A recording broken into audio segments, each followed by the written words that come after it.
이제 우리 다 같이 일어나서 말씀을 고백하고 말씀을 마음에 담겠습니다. 마스크 필요하시면 권사님 마스크 쓰세요.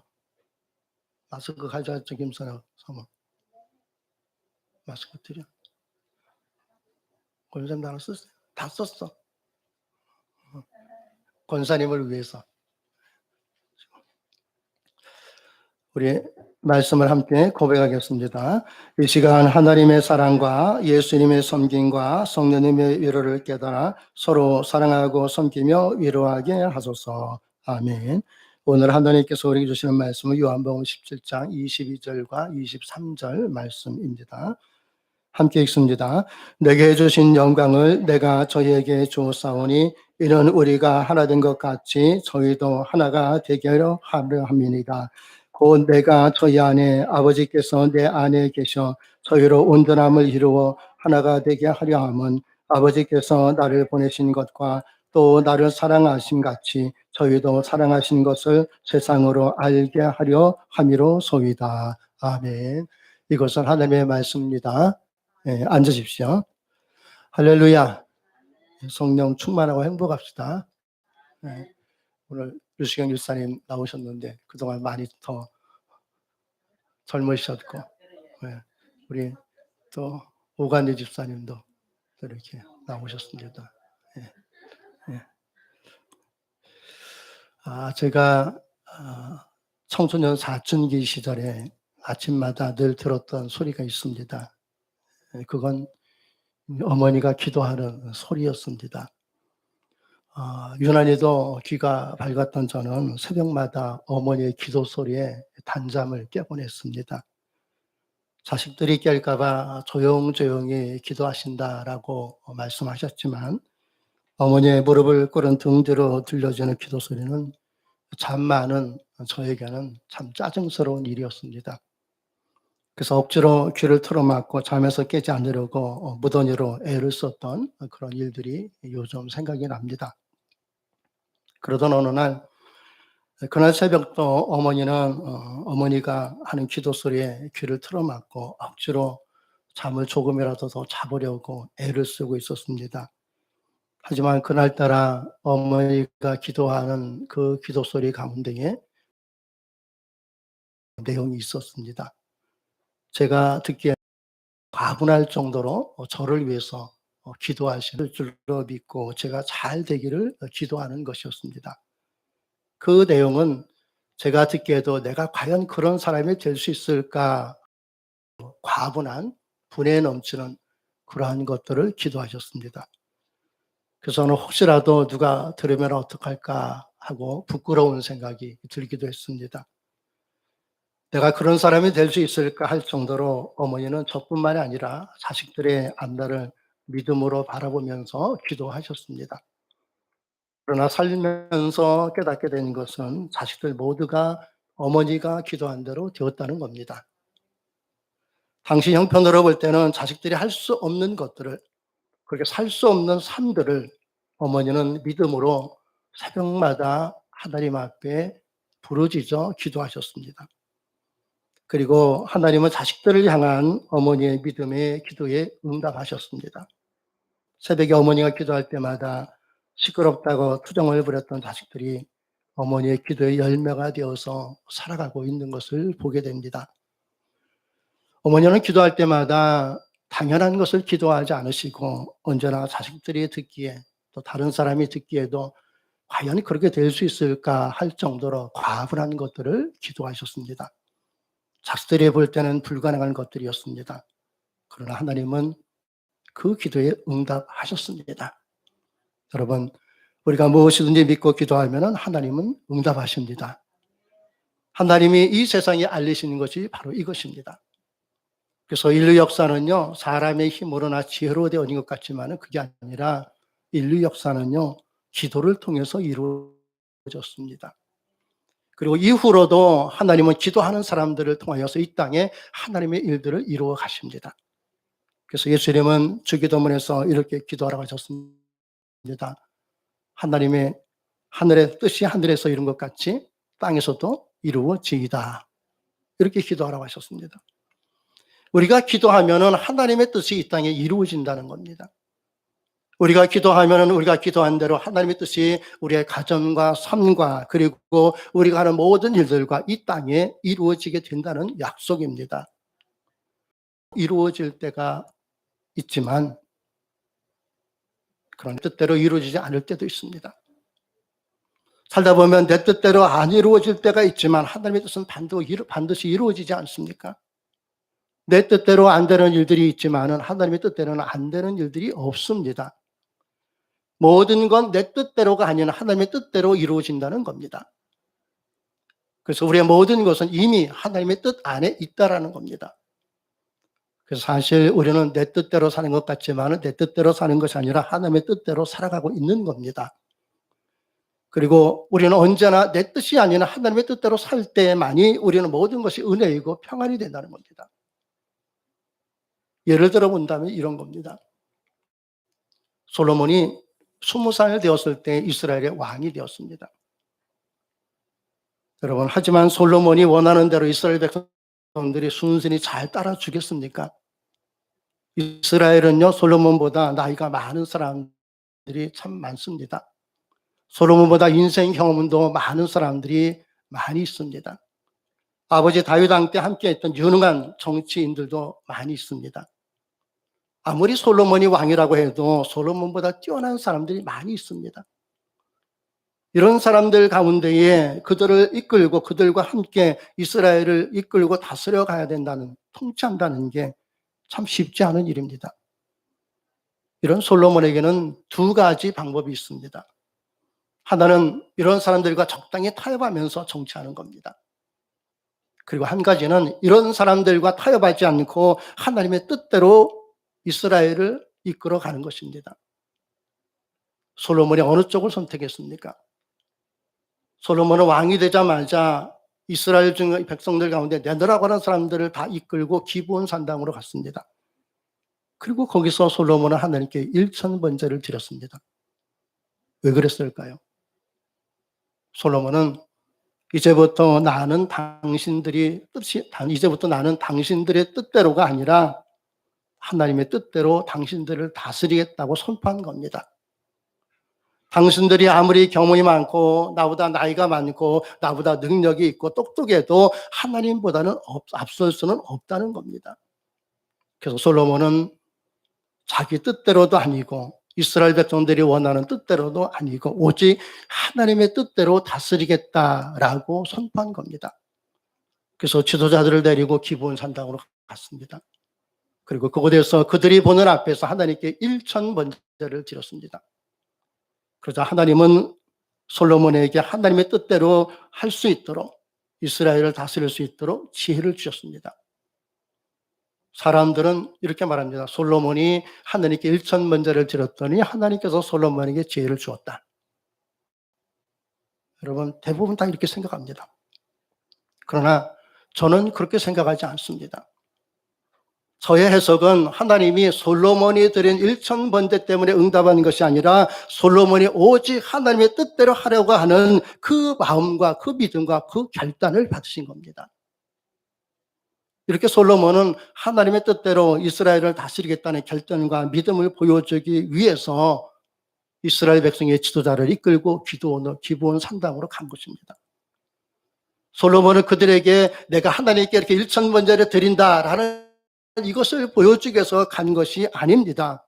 이제부터는 오직 하나님의 뜻대로 너희를 다스리겠다는 것을 보여주기 위해서 기브온 산당으로 간 것입니다.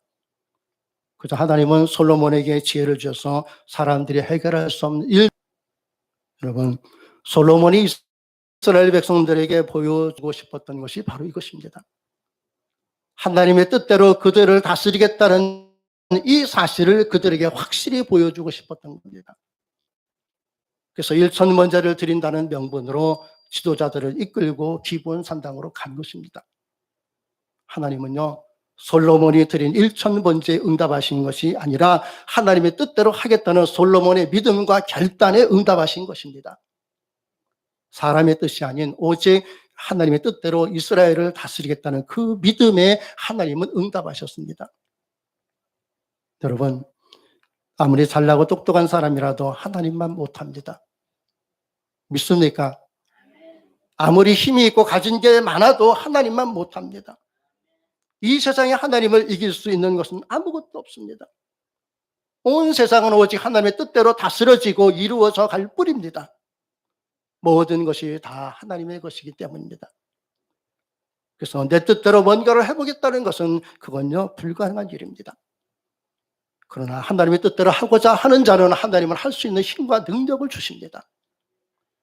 솔로몬은 하나님의 뜻대로 이스라엘 백성을 다스리고자 했습니다. 그러자 솔로몬이 마음먹은 대로 하나님의 뜻대로 이스라엘 백성들을 다스릴 수 있는 지혜를 하나님이 주셨습니다. 그리고 하나님은 솔로몬에게 지혜뿐만 아니라 모든 것을 다 주셨습니다. 하나님의 뜻대로 살고자 하는 자는 하나님의 뜻대로 살도록 하나님의 모든 것을 주십니다. 그래서 예수님은 마태복음 6장 33절에 이렇게 말씀하셨습니다. 너희는 먼저 그의 나라와 그의 의를 구하라. 그리하면 이 모든 것을 너희에게 더하시리라. 여러분 인생의 해답이 여기에 있지 않습니까? 솔로몬이 하나님의 뜻대로 살기 위해서 하나님의 나라와 그의 의를 이루기 위해서 필요한 것들을 구했더니 하나님은 그렇게 할 수 있는 지혜뿐만 아니라 그 외의 모든 것까지 다 더하여 주셨습니다. 여러분 솔로몬이 이렇게 하나님을 온전히 의지하도록 신앙의 본을 보이고 가르쳐준 사람이 있지 않습니까? 누굽니까? 아버지 다윗입니다. 솔로몬은 아버지 다윗을 보면서 모든 것은 사람에게 있지 않고 하나님께 있다는 사실을 깨달았습니다. 여러분 이렇게 부모의 신앙은요 자식들에게 놀라운 영향을 끼칩니다. 그래서 솔로몬도 아버지 다윗의 신앙을 보고 배운 대로 사람을 의지하지 않고 하나님을 의지할 수 있었던 겁니다. 그래서 20살 어린 나이에 이스라엘의 왕이 되었지만 그 누구도 솔로몬을 함부로 대할 수가 없었습니다. 그만큼 솔로몬의 신앙을 확고했습니다. 그래서 솔로몬에게 하나님은 모든 것을 하나님의 뜻대로 할 수 있는 지혜를 주셨고 솔로몬의 지혜를 감당할 사람이 이 세상에는 아무도 없었다는 겁니다. 그래서 솔로몬은 범사에 하나님의 약속을 믿고 하나님이 주신 지혜로 이스라엘 백성을 다스렸습니다. 여러분 우리도 하나님의 말씀 읽습니다. 근데 성경을 읽으면서 하나님께서 약속하신 것들을 우리가 깨닫지 않습니까? 근데 그럴 때 어떤 생각이 드십니까? 예를 든다면 성경은요, 하나님은 우리를 사랑한다고 하셨습니다. 그러면 하나님은 우리를 사랑하는 게 당연한 겁니까? 우리가 하나님의 사랑을 받는 건 당연한 겁니까? 아니면 과분한 것입니까? 하나님은 우리를 사랑할 수 있는 만큼만 사랑하십니까? 아니면 하나님의 사랑은 끝이 없습니까?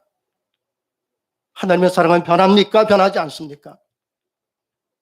하나님은요, 우리를 사랑하셔서 자기 아들까지 내어주신 분이십니다.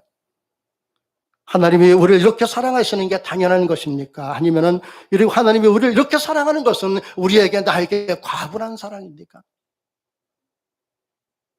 지금도 하나님은요, 우리에게 분에 넘치는 사랑을 쏟아붓고 계십니다. 그리고 그 증거로 하나님 우리가 기도할 때마다 들으시고 응답해 주십니다. 그래서 예수님은 범사에 기도하라고 하셨습니다. 그리고 예수님도 친히 기도하지 않았습니까? 근데 여러분, 예수님은 누구를 위한 기도를 했습니까? 예수님 자신을 위한 기도를 했습니까? 아니면 예수님이 기도한 모든 것은 우리를 위한 기도였습니까? 예수님은요, 늘 우리를 위해서 기도하셨습니다. 심지어 예수님은 우리를 위해 자기 자신을 버리기 위한 기도를 하셨습니다. 그래서 우리 때문에 십자가 달려 죽기 위해서 예수님은 기도하셨습니다. 우리의 가장 처절한 고통 속에서 우리를 위해서 예수님은 기도하셨습니다. 예수님 자신을 위해서 기도하는 것이 아니고 예수님 자신을 위해서 십자가에 달리신 것이 아니고 우리를 위해서 기도하셨고 우리를 위해서 십자가에 달리기 위해서 예수님은 그렇게 밤을 새워서 땀이 핏방울처럼 떨어지도록 그렇게 기도하셨습니다. 예수님은 우리를 향한 하나님의 뜻이 이루어지기를 그렇게 간절히 기도하셨습니다. 그래서 우리는 성경을 읽으면 읽을수록 주님의 과분한 사랑에 우리는 뜨거운 눈물을 쏟아야 되는 거 아니겠습니까? 제가 요즘 성경도 있고 시간이 좀 많아서 그동안 읽지 못했던 책도 있고 그러면서 가끔 가다가 제가 지냈던 청년 시절로 지냈던 70년대를 가끔 이렇게 생각해 봅니다. 참 세월이 언제 그렇게 흘렀는지요. 제가 70년대 신앙생활 할 때 보면은 그때 친구들이 이렇게 대중가요를 많이 불렀고 저도 종종 불렀습니다. 그때 대중가요는 대부분 포크송이었습니다. 아시죠? 아시는 분은 아실 겁니다. 가사 속에 삶이 담겨져 있는 노래들이 많았습니다. 그 사람들의 애환이 담긴 노래들이 많은 인기를 얻고 많은 사람들에게 불려지곤 했죠. 그 가운데 제가 좋아했던 노래가 하나 있습니다. 어니온스라는 남자 듀엣이 부른 편지라는 노래입니다. 아십니까? 그 노래 가사 중에 이런 내용이 있습니다. 하얀 종이 위에 곱게 써내려간 너의 진실을 알아보고 난 울어버렸네.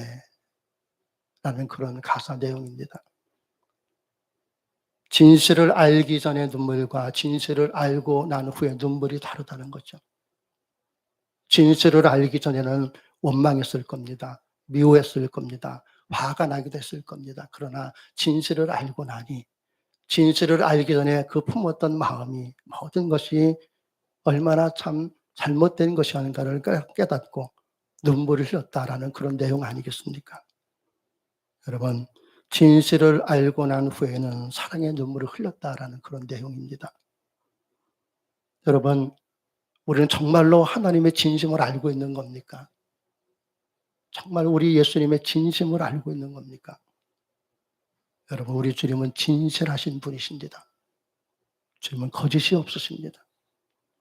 그래서 주님은 말씀하신 그대로 다 행하십니다.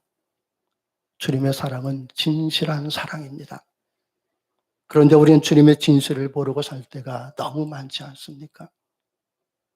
그래서 주님을 원망할 때도 있고 주님을 여러분 미워할 때도 혹여 있지 않았습니까? 그러나 주님을 우리 사랑하셔서 우리 대신 십자가에 달려 죽으셨습니다. 이렇게 주님의 사랑은 진실합니다. 주님은 우리를 사랑하셔서 지금도 우리를 위해서 하나님 우편에서 그 누구도 아닌 나를 위해서 우리를 위해서 기도하고 계십니다. 이 주님의 진실한 사랑을 우리가 진심으로 알고 있는 것입니까? 성경은 우리를 향한 주님의 진실한 사랑이 기록된 책입니다. 그런데 이 예수님의 사랑은 우리의 과분한 사랑 아닙니까? 그렇다면 왜 예수님이 우리에게 이런 엄청난 이 과분한 사랑을 쏟아부으셨습니까? 자기 자신을 십자가에 내어주고 못 박으면서 그 모든 고통을 견디면서까지 왜 우리를 사랑하셨고 그 사랑을 지금도 우리에게 쏟아붓고 계시느냐 하는 겁니다. 오늘 본문이 그 해답을 가르쳐주고 있습니다. 오늘 본문은 예수님이 기도하신 내용을 그대로 기록한 유일한 말씀입니다. 예수님의 기도 가운데 성경에 기록된 유일한 기도문입니다. 오늘 예수님이 마태복음과 누가복음에 너희는 이렇게 기도하라라고 하시면서 예수님께서 가르치신 기도가 있습니다. 우리는 그걸 주기도문이라고 합니다. 그러나 그 주기도문은 너희는 이렇게 기도해라라고 말씀하시면서 기도할 내용들이 무엇인지를 가르쳐 주신 것입니다. 그러나 주님께서 기도하라고 가르쳐 주신 그 내용일 뿐이지 주님이 직접 기도하신 내용을 기록한 건 아니라는 겁니다. 주님이 직접 기도하신 내용은 오늘 우리가 읽은 요한복음 17장이 유일한 것입니다.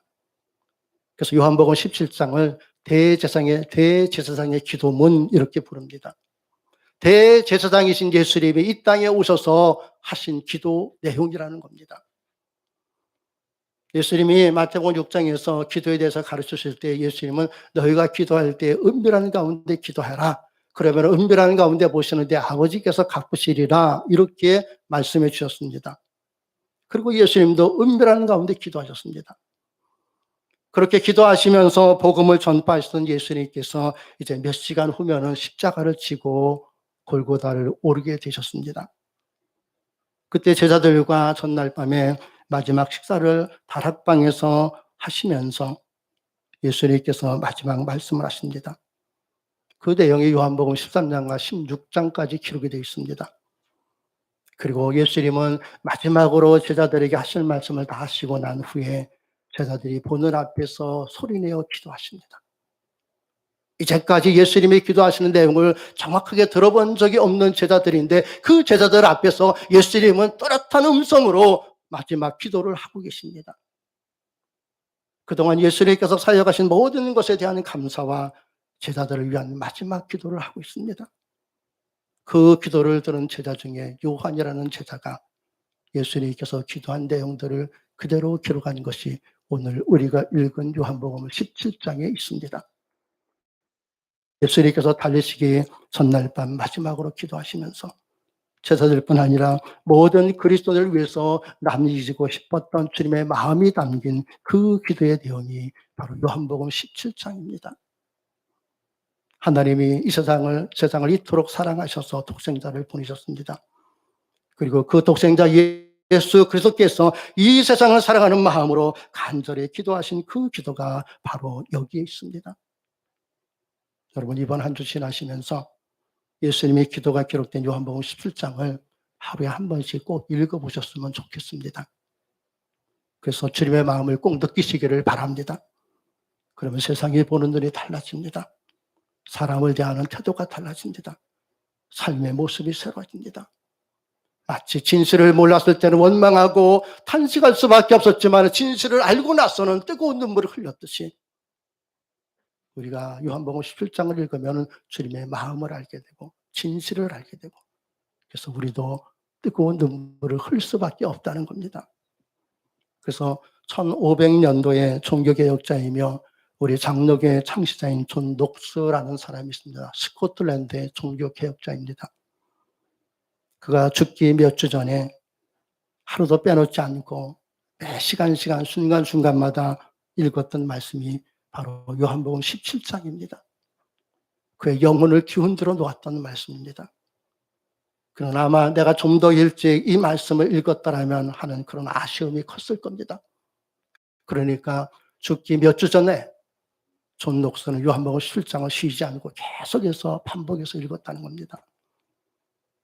여러분, 오늘 하나님께서 우리에게 주시는 은혜는 이것입니다. 위대한 종교개혁자인 존 녹스가 인생의 마지막에 가서 그렇게 읽고 또 읽고 싶어 했던 이 말씀을 우리는 지금도 그리고 언제든지 읽을 수 있다는 것에 감사하시기 바랍니다. 주님이 기도하신 내용을 우리는 얼마든지 읽을 수 있습니다.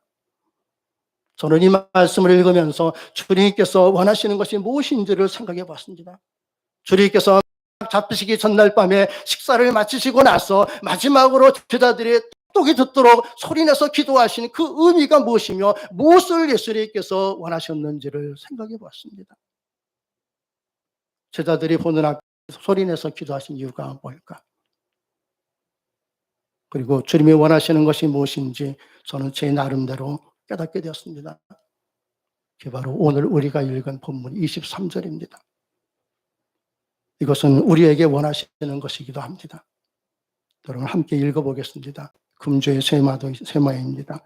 23절 말씀 같이 한번 읽어보겠습니다. 곧 내가 저희 안에 아버지께서 내 안에 계셔 저희로 온전함을 이루어 하나가 되게 하려 함은 아버지께서 나를 보내신 것과 또 나를 사랑하신 같이 저희도 사랑하신 것을 세상으로 알게 하려 함이로소이다. 아멘. 주님의 뜻은 주님이 우리를 사랑한다는 걸 세상에 알리고 한 것이었습니다. 우리는 주님의 사랑을 받았습니다. 그리고 아들이신 예수는 우리를 사랑하셔서 우리 대신 십자가 달려 죽으셨습니다. 그래서 하나님이 사랑하는 자들이 된 것을 온 세상에 알리셨습니다. 이 하나님의 사랑이 우리를 살리지 않았습니까? 하나님의 사랑이 우리를 죄와 사망에서 건졌습니다. 하나님의 사랑이 우리를 구원해 주셨습니다. 하나님의 사랑이 우리를 영원한 생명 속에 살게 하셨습니다. 이렇게 우리는 하나님이 사랑하는 자들입니다. 예수님은 우리가 이렇게 하나님이 사랑하는 자들임을 세상에 알려주기 위해서 이 땅에 오셨습니다. 여러분, 우리는 이렇게 하나님이 사랑하는 자들입니다. 여러분, 그러므로 우리 모두 하나님을 사랑하는 자답게 살아갈 수 있기를 바랍니다. 우리 함께 서로 고백해 봅시다. 우리가 말로 하기는 좀 그러니까 제가 오늘은 수화를 가르쳐 드리겠습니다. 말로 하지 말고 동작으로 해봅시다. 수화하겠습니다. 하나님은 당신은 하나님이 사랑합니다. 예, 당신은, 다시 당신은, 예, 하나님은요, 이 지구를 이렇게 만드셨어요. 만드신 최고 되시는 분이고, 하나님은, 이렇게 하면 돼요. 예, 지구를 만드신 최고 되신 분, 하나님이에요. 자, 여기까지. 당신은 하나님이 사랑합니다. 딱딱 치면 돼요. 예, 합시다. 당신은 하나님이, 한 가지 빼먹었네요. 예, 당신은 하나님이 사랑이에요. 사랑. 사랑이고 합니다. 예, 당신은 하나님이 사랑합니다. 하세요. 이제 옆 사람 보고 하세요. 당신은 하나님이 사랑합니다. 예, 집에 가서 하세요. 이제 남편한테 들어주면서 또는 친구나 또는 언니나 동생들 보면 하세요. 예, 당신은 하나님이 사랑합니다. 예, 하나님은 사랑해요. 그 사랑 기억하시기 바랍니다. 예수님이 세상에 알려주신 것은 하나님이 우리를 사랑한다는 겁니다. 하나님 사랑하면 되지 않습니까? 그러므로 무엇을 하든지 하나님이 사랑하신다는 걸 잊지 마시기 바랍니다. 그러면 하나님이 사랑하는 자답게 살도록 하나님이 우리를 지켜주십니다. 하나님을 의지했더니 하나님을 의지하고 하나님의 뜻대로 할 수 있도록 지혜를 주셨듯이 우리를 사랑하시는 하나님은 우리에게도 그렇게 함께 하시는 하나님이심을 잊지 마시기 바랍니다. 솔로몬이 하나님을 사랑했더니 하나님을 사랑하는 자답게 살도록 지혜를 주셨습니다. 마찬가지로 우리도 하나님을 사랑하면 하나님을 사랑하는 자답게 살도록 하나님이 지혜를 주십니다. 사랑이신 하나님께서, 예수님께서 하나님을 사랑할 수 없었던 우리를 사랑하는 자로 변화시켜 주지 않았습니까? 그래서 우리는 하나님을 사랑하는 자임을 예수님이 온 세상에 알리셨습니다. 그러므로 이번 한 주간도 하나님이 사랑하는 자답게 살아가시기 바랍니다. 이번 한 주간도 하나님이 사랑하는 자가 어떻게 살아가는가를 하나님은 우리를 통해서 보여주십니다. 그래서 세상이 우리를 통하여 하나님의 사랑을 보게 될 겁니다. 그리고 그들도 하나님의 사랑 안에 거할 수 있도록 주님이 기도하신 것처럼 우리도 기도할 수 있기를 바랍니다. 하나님은 우리가 이렇게 살도록 우리를 부르시고 우리를 택해 주셨습니다. 이 하나님의 부르심에 감사하며 사시기 바랍니다. 여러분, 하나님이 사랑하는 자가 바로 우리들, 바로 나입니다. 우리는 하나님이 사랑한다는 걸 세상에 알려주는 자들입니다. 하나님이 세상에 알리고 보여주고 싶어하는 우리는 행복한 자들 아닙니까? 하나님 앞에서 우리 모두 축복하면서 함께 고백하겠습니다. 이것도 수화로 하겠습니다. 이 두 가지 여러분 잘 하시면 좋아요. 나는 행복합니다. 윤환기 목사가 불렀듯이 나는 행복합니다. 나는 행복합니다. 나는 행복은 이렇게 하면 행복. 나는 행복합니다. 하세요. 나는 행복합니다. 네, 두 가지 배웠습니다. 잘 써먹으시기 바랍니다. 당신은 하나님이 사랑합니다. 나는 행복합니다. 예. 하나님이 세상에 알리신 건 바로 이겁니다. 우리를 사랑한다는 걸 세상에 알려주셨습니다. 예수님은 이 사실을 제자들이 깨닫고 예수님이 함께하지 않아도 눈에 보이는 상황 속에 함께하지 않아도 어느 곳에 있든지 하나님의 사랑하는 자들은 잊지 말고 살라고. 그래서 예수님은 십자가에 잡히시기 전날 밤 제자들이 보는 앞에서 소리내서 기도하셨습니다. 아버지께서 나를 사랑하신 것 같이 하나님께서 저희도 사랑하는 줄을 세상에 알게 하려 하심이니이다. 여러분, 하나님께서 아들 예수를 사랑하듯이 우리를 사랑하는 것을 세상에 알리셨습니다. 이 사랑 속에 살아가게 됨을 감사하시기 바랍니다. 그리고 이번 한 주간 살 때도 어떤 상황 속에서도 하나님이 나를 사랑한다는 사실을 잊지 마시고 그 사랑으로 모든 걸 이겨내는 복된 삶을 꼭 이룰 수 있기를 주님의 이름으로 축복합니다. 기도하겠습니다. 살아계신 하나님 감사합니다. 사랑받을 수 없으나 하나님 사랑을 쏟아부으셨고 그 사랑은 사람이 주는 사랑이 아니라 전능하신 하나님이 주시는 변함없는 사랑입니다. 그 변함없는 사랑 속에 저희들 지금까지 살게 하셨고 이후로도 영원토록 하나님은 우리를 사랑하여 주시니 감사합니다. 주님께서 나를 사랑하신다는 이 사실에 흔들림이 없이 이번 한 주간 살아갈 때도 때로는 삶이 우리를 힘들게 하고 상황이 우리를 곤곡해 할지라도 주님의 사랑하는 그 사랑 속에서 이 모든 걸 이겨내며 살아갈 수 있도록 우리 모두에게도 솔로몬에게 줬던 지혜와 또한 필요한 모든 것들을 공급하여 주시기를 소원합니다. 그래서 세상